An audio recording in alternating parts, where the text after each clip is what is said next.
Não há nada mais especial e bonito do que você ser contratado pelo seu olhar. E aí, gente, como vocês estão? Nós estamos de volta com o podcast dos Criativos Frustrados. Eu tô muito animada de voltar aqui pra ter essa troca com vocês, abordar assuntos legais sobre criatividade e o viver e o ser e todas essas brisas aí que eu sempre trago.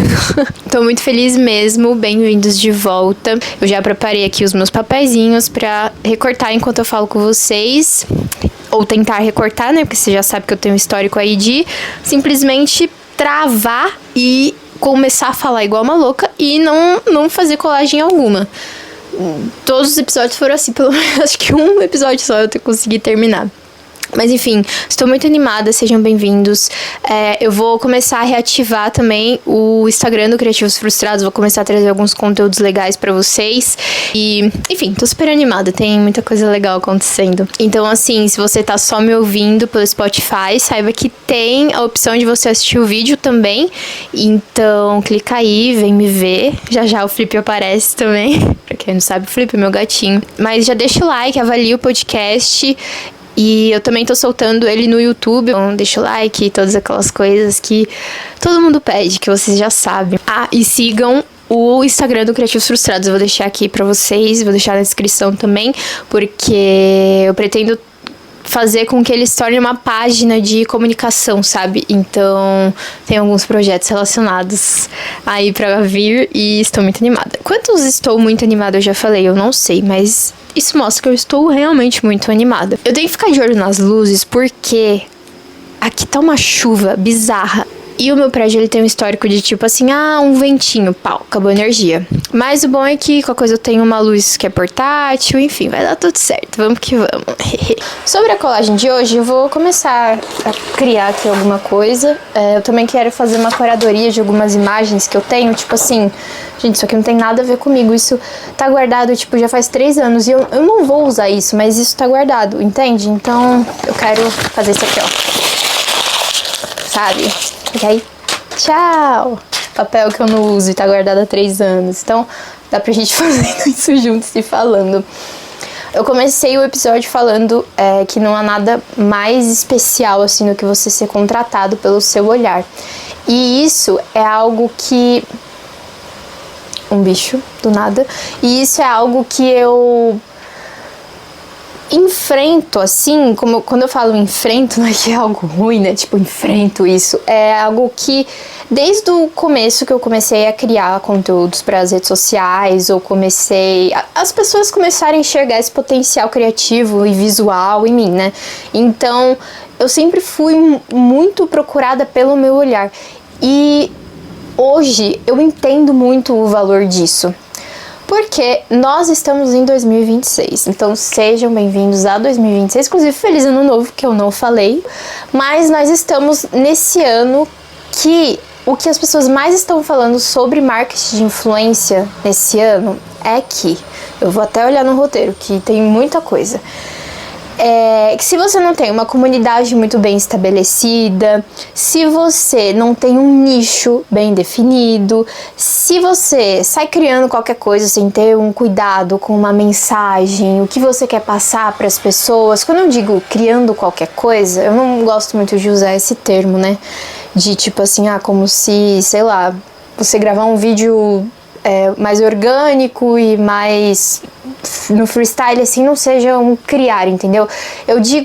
Quando eu digo isso, eu digo conteúdos rasos, né? Tipo, conteúdos rasos é, sei lá, um exemplo, muito consumismo. Então, o seu conteúdo é pautado em consumismo. Isso é um problema. Se você acha hoje ainda, em pleno 2016, que seguidores é muito mais relevante do que qualquer outra coisa que eu falei anteriormente, né? Tipo, ter um nicho bem definido, se preocupar com o roteiro, transmitir uma mensagem, ter uma comunidade, ter uma identidade visual da hora. Todas essas análises estão dizendo que você tá ficando pra trás, que talvez não seja o seu momento de brilhar, se você não tem essas coisas, né? Eu não gosto também de usar o termo ficando pra trás, porque, cara, o nome do projeto aqui já é Criativos Frustrados. E o maior medo de uma pessoa frustrada é ficar pra trás. Então, assim, não é que você tá ficando pra trás. A análise é essa. Se você tá nesse cenário, assim, de não se preocupar com essas coisas, isso é um problema. E tá começando a ser um problema muito evidente. Recentemente, eu tava assistindo os vídeos da... Eu acho que é Julia o nome dela. O arroba dela no TikTok é Marketalizando. E eu curto muito seguir ela, inclusive fica a dica, porque ela é super inteligente, ela fala que ela trabalha numa das marcas mais amadas do país, que até hoje eu não sei qual é essa marca, mas eu sinto que ela tem muito argumento, os conteúdos são bem densos, e eu sinto que ela estuda o que ela fala. Tá aí também um dos pilares dos conteúdos que vão dar muito bem, desempenhar muito bem em 2026, que é quando você estuda pra saber o que você tá falando nas redes sociais. Isso entra em outra coisa que eu ia falar, mas eu acho que eu vou deixar pra falar depois, mas só pra contextualizar, porque durante muito tempo de toda essa, né, desse começo assim bizarro, que eu nem sinto que a gente tá no começo, mas desse boom assim de influenciadores, é que durante muito tempo a gente aceitou muitos deslizes, sabe? E um deles é justamente pessoas que dizem ser algo e na verdade o roteiro sai do ChatGPT, entendeu? Então a Julia, eu acho que é Julia, desculpa a Julia se é Julia, se não é, mas a menina do Marketalizando, ela é uma das pessoas que eu sinto que ela estuda e que ela vivencia o que ela está falando. Então, isso é um gancho também para os conteúdos de 2026. Não só de 2026, eu espero que isso dure pro resto da vida. Amém. Mas ela trouxe um documento, assim, que se chama TikTok Next, que é um documento onde traz, assim, vários assim, como o TikTok tá funcionando hoje em dia, o que tá desempenhando, o que vai mudar, o que não vai mudar, não sei o que lá. E uma das coisas que tava lá, que é uma fórmula, na verdade, que é o Evidence Economy, que nada mais é do que os consumidores hoje estão vivendo uma onda de consumo baseada na evidência. Então, assim, hoje em dia, não adianta mais você falar, esse produto aqui é incrível porque ele tá na moda. Mas e aí? Como você me prova isso? Como que você me prova que é um produto bom? Quando eu tava falando disso, montando o roteiro, eu só consegui... Gente, não tô criando. Eu só consegui lembrar que... Como pode, né? Isso é muito bizarro. Eu vou começar a abortar. Não, eu não queria abortar essa parte da colagem. Mas, enfim, quando eu vi isso da evidência, eu só consigo lembrar daqueles comerciais clássicos, tipo assim, de protetor térmico, que passava na TV, ou que às vezes as pessoas fazem assim, que é de você espirrar o protetor térmico no papel e passar a chapinha e ver se vai queimar ou não. Pra mim, isso é a maior prova de evidência da vida, que assim, eu não consigo nem explicar. Então, as pessoas querem ver isso agora. Eu, na verdade, sendo muito sincera, eu nunca fui uma pessoa tão influenciável assim na internet. Então, tipo assim, a não ser que apareça a galera espirrando o negócio lá e falando que isso aqui realmente funciona e passando a chapinha e me mostrando, é muito difícil fazer uma compra impulsiva, sabe? Sempre fui muito disso da evidência. Mas, trazendo para outro campo, assim, outro cenário, eu sinto que isso também tá acontecendo. Eu acho que o mercado acabou se tornando contra o próprio mercado. Por quê? Isso também tá acontecendo porque as pessoas não aguentam mais ver anúncio. Tipo assim, o YouTube se tornou chato, porque a cada 10 minutos, eu acho que isso é muito, você vê um anúncio de um produto, de alguém que tá anunciando um curso milagroso, de um coach. O TikTok, gente, o TikTok Shop, tipo assim, é insuportável. Tem vezes que eu vou rolando a tela assim e de 10 conteúdos que eu vejo, 7 são do TikTok Shop. Eu fiz uma vez uma propaganda não pro TikTok Shop. Eu comprei o Babyliss, aquele que é fininho, sabe? Que é pra cacheadas mesmo, assim, que ajuda bastante nesses dias que, por exemplo, o cabelo, tipo, ó, esse aqui não tá um cacho definido. Aí eu pego o Babyliss e coloco. E eu usei o TikTok Shop como uma forma para divulgar e ganhar com isso. Só que foi algo que eu realmente indiquei. E o que eu sinto é que as pessoas estão pegando fórmulas prontas e divulgando, ganchos prontos e divulgando, que isso sempre aconteceu, não é uma novidade. E assim, mas tá se tornando insuportável. Então, o que eu falei do mercado se tornar contra ele mesmo é que as pessoas estão querendo mais evidências porque isso também tá se tornando algo massivo e algo chato de se consumir, entende? Enfim, e aí o que tem a ver isso do TikTok Next, que é o PDF lá, que tem várias diquinhas pra você que, né, tá estudando TikTok, não sei o que lá, e fala disso da evidência. E o que isso tem a ver com como eu comecei o vídeo, de nada é mais bonito do que você ser contratado pelo seu olhar. Porque, cara, a evidência é uma das paradas mais difíceis de construir, e não necessariamente a palavra evidência, mas também agora pensando, porque o que mais vai rolar em 2026 é, cara, se você não tem palavra, você não vai pra frente. Tipo assim, você até pode ir, porque eu sinto que é meio aquela galera que, tipo, estoura assim, tem um pico de audiência bizarro e depois você não sabe mais onde a pessoa tá, porque não passa de um pico, entendeu? E entra até em algo que eu já falei, que eu vi numa palestra da Meta, que a mina que trabalha na Meta, eu esqueci o nome dela de novo, eu esqueço muitos nomes, né? Que ela fala que um pico de audiência não constrói uma carreira sustentável. E é exatamente isso. Então, quando a gente traz isso da evidência, é porque isso tem a ver com comunidade, isso tem a ver com a sua autenticidade, isso tem a ver com a sua verdade. Então, tipo assim, é a mesma coisa hoje em dia, quando eu vou fechar algum conteúdo com marcas grandes, assim, e agências grandes, todas, hoje em dia eu posso falar assim, a maioria sempre me pergunta se eu já fiz algo com bet e com, né, jogos e apostas, etc. Todas mesmo. E o que isso tem a ver? Isso tem a ver com toda a problematização que a gente teve com influenciadores divulgando, sendo responsáveis com o que eles estavam passando pro consumidor deles. Então, gente, vocês estão entendendo como uma coisa casa com a outra? Sim, a evidência é uma das coisas mais difíceis de construir sendo um influenciador. Eu posso falar isso pra vocês porque eu crio conteúdo, vai fazer logo, assim, 2028, vai fazer 10 anos que eu crio conteúdo nas redes sociais. E, assim, em nenhum momento eu tive um deslize, sabe? O que é muito difícil, porque, assim, né, essa cultura de cancelamento, coisa do tipo.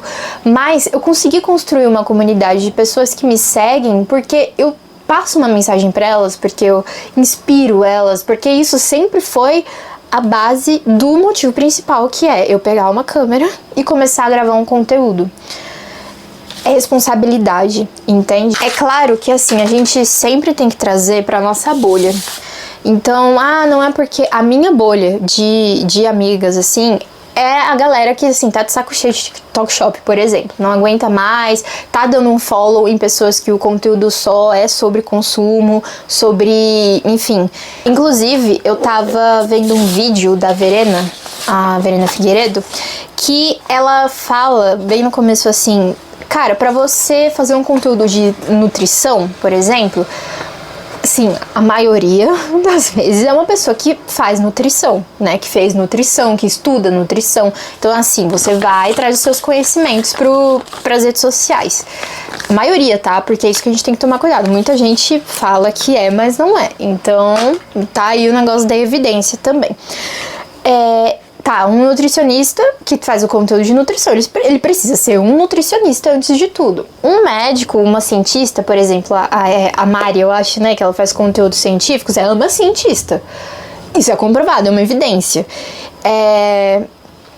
Por que para conteúdos de moda, por exemplo, a maioria das pessoas que criam conteúdos nesse segmento não são pessoas formadas, não são pessoas que estudam, não são pessoas que realmente se aprofundam num assunto moda, e a maioria é basicamente sobre consumo, sobre consumismo, sobre uma pessoa rica que tem todas as roupas mais bizarras no guarda-roupa, e isso chama a atenção das pessoas e entretém, né, enfim, e aí ela começa a falar de moda na internet. Por quê? Entendeu? Então, isso me gerou vários insights e vários gatilhos interessantes, assim, que eu comecei a pensar, cara, realmente.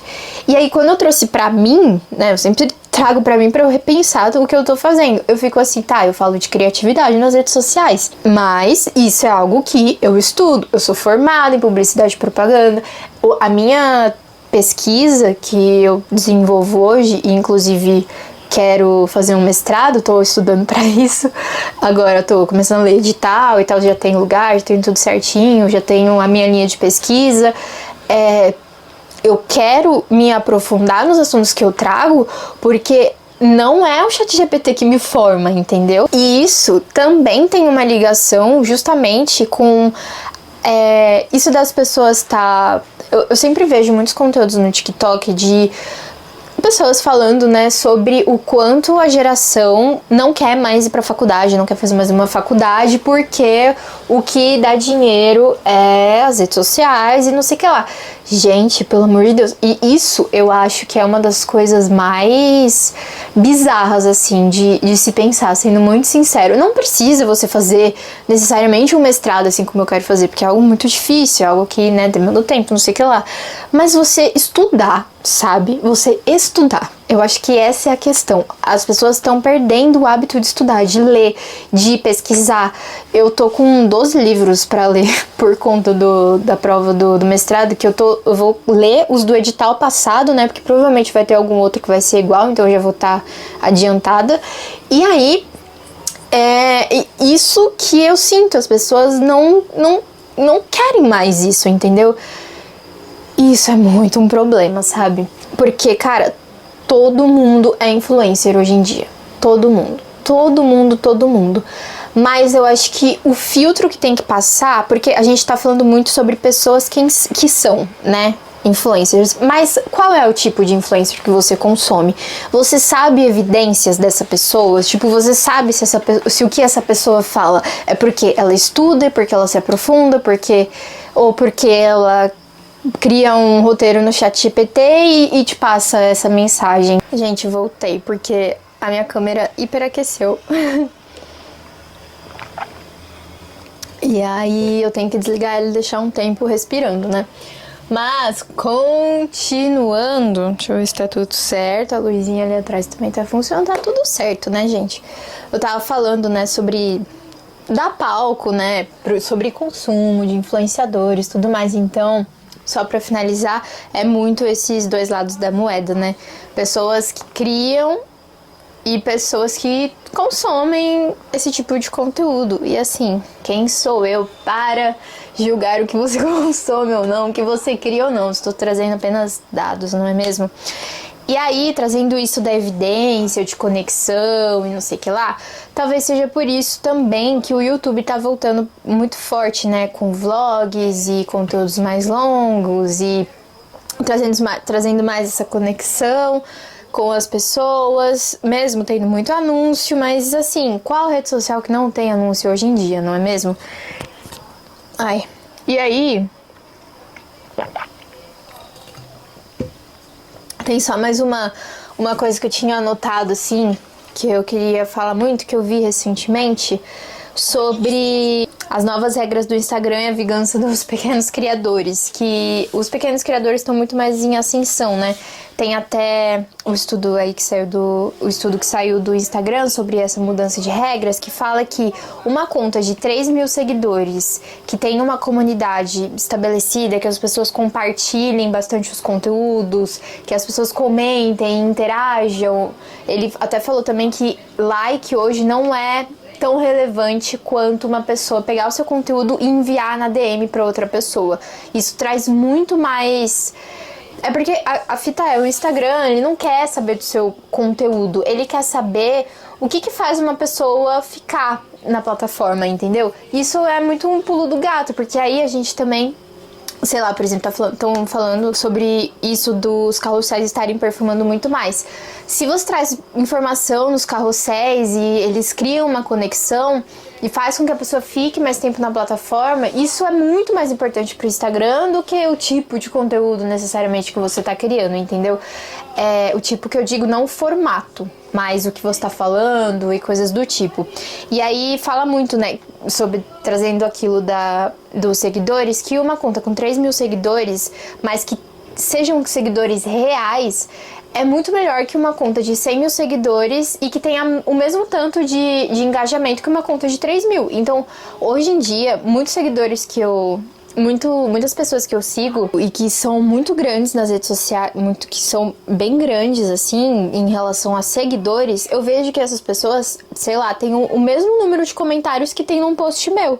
E isso é um problema, porque não bate a conta, entendeu? Tá, onde estão esses seguidores? O que tá acontecendo? Casando um pouco com o que eu falei sobre o olhar, eu acho que é muito isso, sabe?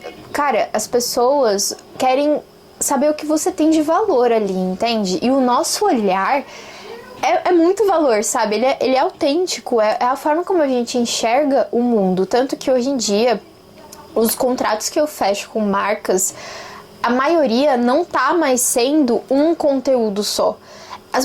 As marcas querem criar uma narrativa com o influenciador.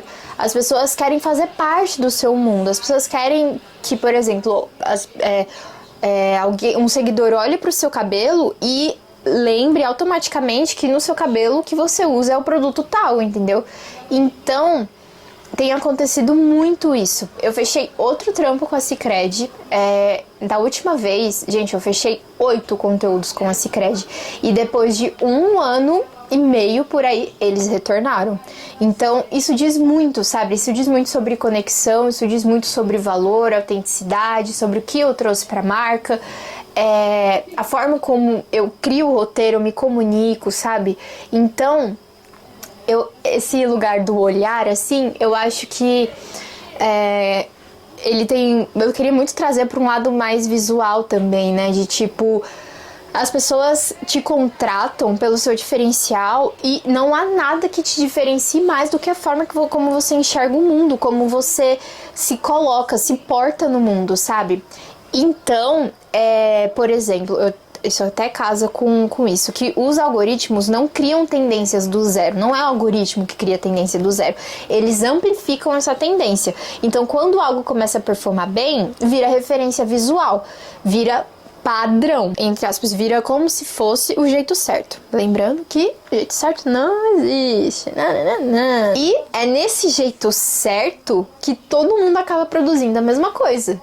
Tipo assim, o seu perfil, o seu feed do Instagram precisa ser aesthetic. Que caceta que é a aesthetic, gente? Pelo amor de Deus. Juro pra vocês, os conteúdos que eu venho postando bastante sobre o Nordeste, que, né, da onde minha família é... Gente, se for pensar, não que o Nordeste tenha que ser aesthetic, tá? Pelo amor de Deus, não é isso que eu tô falando. Eu tô falando que se for pensar no tipinho que as pessoas consideraram certo ter um perfil no Instagram, ele não tem nada a ver com isso. Tanto que quando eu fui postar, foi muito louco. Eu passei por uma lavagem cerebral, assim, de ficar pensando, nossa, mas isso não é nada, tipo, aesthetic, sabe? Juro, me dá até vergonha de falar isso. Mas isso não é porque eu não deixei de postar, entendeu? É porque as redes sociais fazem com que a gente siga esse modelo certo que tem, que é, sei lá, você postar uma foto bem minimalista com a exposição lá embaixo, tudo muito milimetricamente, e tipo assim, o Nordeste não tem isso, sabe? Ele é original, ele é autêntico, o Nordeste é cultura, sabe? Eu não vou chegar lá na minha avó, no Nordeste, e ficar caçando o aesthetic que tem lá, gente, pelo amor de Deus, entende? O que eu quero é que as pessoas vejam que eu vi lá através do meu olhar. E não dá pra você fingir 100% do tempo que o que você tá vendo é porque esse é o jeito certo, as pessoas querem enxergar as coisas desse jeito, aesthetic e o cacete A4. Eu nem lembro mais se pode falar palavrão. Pode, né? Enfim, o caralho A4. E existe sim um jeito certo técnico. Quando eu digo isso, são essas questões aqui. Não, então, tipo assim, se o Instagram tá falando que o carrossel tá entregando mais, talvez no momento seja o jeito certo, assim, de você criar. Não que você seja obrigado, mas que ele tá te dando um caminho, entendeu? Cabe a você escolher ou não.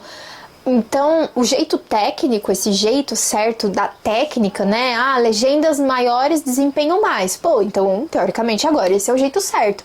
Então, pra isso existe, mas pro visual não existe. Não existe. E outra, na hora de uma seleção de um projeto, por exemplo, uma marca, eu sinto que isso é muito difícil, né? Acho que tem muito a ver com o que eu falei de autenticidade, né? É muito difícil alguém cobrar autenticidade, sendo que o que as pessoas querem, na verdade, é mais do mesmo. Só que eu acho que a gente tá passando por essa transição, assim, de as marcas queriam porque queriam pessoas aesthetics, mais do mesmo e não sei o que lá, só que cadê a conexão? Então hoje o que tá acontecendo é dentro de uma seleção. Eu lembro muito da Priscila Pereira, né, que ela é uma influenciadora maravilhosa e, assim, ela tem uma autenticidade, gente, que eu não consigo explicar. E ela já, por criar os conteúdos dela, ela já cria e quebra muitos padrões quando a gente fala disso de aesthetic. Tanto que ela ficou conhecida como a menina Clean Girl Aesthetic. Porque, tipo assim, quem define o que é isso, sabe? Cara, pelo amor de Deus, isso é pra mim a coisa mais bizarra, assim. E quando eu vejo que eu tô tentando ser e fazer parte desse mundinho, na hora eu já falo assim, Lau, vem cá, você não é assim. Nada mais bonito e nada mais da hora do que as pessoas te contratarem pelo seu olhar. A Pri, ela tá, assim, fazendo conteúdo com marcas que, juro, bizarro, marcas gigantescas. Tudo porque ela é ela. Porque ela traz as pautas importantes, porque ela tem a unha grande e porque ela se veste daquela forma. Então, assim, nada é mais bonito do que você ser contratado pelo seu olhar. E o seu olhar é o que te diferencia. E eu espero muito que esse ano seja realmente, porque assim, eu fico muito desesperançosa quando chegam falando assim, os pequenos criadores vão ter lugar, vão ter espaço. E aí o que as marcas querem é isso. Isso aqui é uma previsão, né? Então, eu acho que cada vez mais, pra gente conseguir que isso se torne uma verdade, é a gente rever o que a gente consome. Então, pra quem a gente dá essa atenção, né? Se são... Assim, eu também não gosto muito de levar sempre ao pé da letra. Nossa, eu tô falando muito, minha garganta tá ficando seca. Vou amassar um papel aqui, já que eu não amassei nenhum. Sacanagem, né? Sacanagem. Mas eu vou fazer uma pré-seleção de uma colagem pra eu começar antes e terminar com vocês. Eu acabei de abrir o Instagram da Pri aqui pra stalkear ela. E assim que eu abri, que eu li a bio dela, né? Tá aqui escrito, falo do que vivo. Você quer mais evidência do que isso? Tipo assim, ela traz pautas sobre o que ela vive, sobre o corpo dela, sobre preconceito, sobre problemáticas, enfim. Você quer mais evidência do que isso, sabe? Então, é isso. Tá tudo voltado para esse cenário, evidence economy, os consumidores, e eu tô amando muito estudar um pouco mais sobre isso de consumo, né? O que as pessoas estão consumindo, o que as pessoas não estão. Enfim, quem sabe não chegou aí, né, uma mini revolução disso. E não só disso, mas de também a forma como as marcas lidam com os criadores. Acho que isso pode virar até um assunto pro próximo vídeo. E vocês sabem o que está faltando, né, gente? Vocês sabem o que tá faltando? O flip. Só que tá chovendo. E quando chove e tem trovão, ele fica assim, alucinado. Eu não consigo explicar. Ele fica louco real. Eu vou tentar pegar ele pra mostrar pra vocês. Se a câmera mexer, desculpa. Mas é porque eu fui pegar ele. Então, já vi. Talvez eu pareça com ele, talvez não. Hoje não vai ter flip, gente, porque vou respeitar o momento do bichinho, né? Tá chovendo horrores, ele tem muito medo de trovão, ele tá ali encolhido, tipo, num cobertorzinho assim, que eu fiquei, acho que não vai dar pra eu tirar ele daqui não. Mas enfim, eu acho que é isso, foi mais uma reflexão, né, pra gente pensar e debater. Comentem aqui, isso ajuda muito o engajamento do podcast. E é isso, eu espero muito que vocês tenham gostado e estarem aqui comigo de novo. E até a próxima. Cuidem da cabeça criativa de vocês e nos vemos no próximo episódio, próximo conteúdo, enfim. Beijo!